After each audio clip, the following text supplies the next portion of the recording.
In your 17 Court Watch, the case of a Wasco high school assistant football coach convicted by way of a plea agreement of sending sexually explicit messages to a minor has evolved into a second showdown. This one over whether the Wasco Union High School District is liable for his actions. 17's Robert Price has the story. Miguel Nicholas Saldana was a 23-year-old volunteer football coach. She was a 16-year-old student. That's where the trouble started. Saldana, an assistant coach for the Wasco Tigers, worked as a Kern County detentions deputy, and he used social media to send sexually explicit photos of himself to the girl, then a student at the school. He was arrested in 2018 after the girl told her mother, who then notified the school.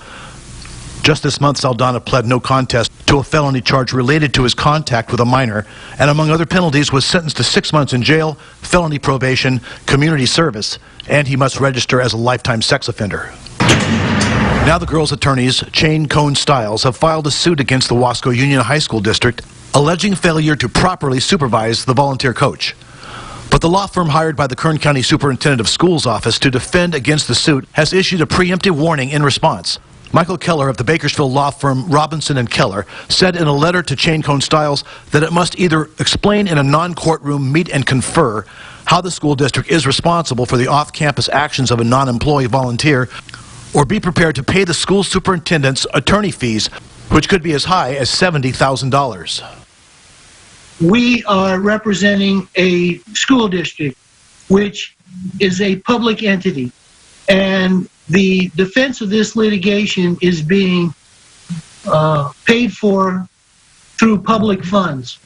Matt Clark of Chain Cone Styles criticized Robinson & Kellar's threat to countersue his client, who is now a 19-year-old student.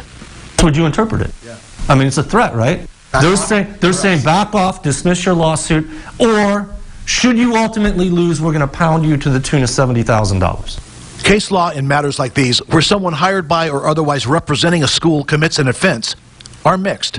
Factors include whether the illegal actions took place on school property and whether the school could or should reasonably have known about the behavior. Clark says this case checks both boxes. The moment that you become a coach of that football team, let me tell you something.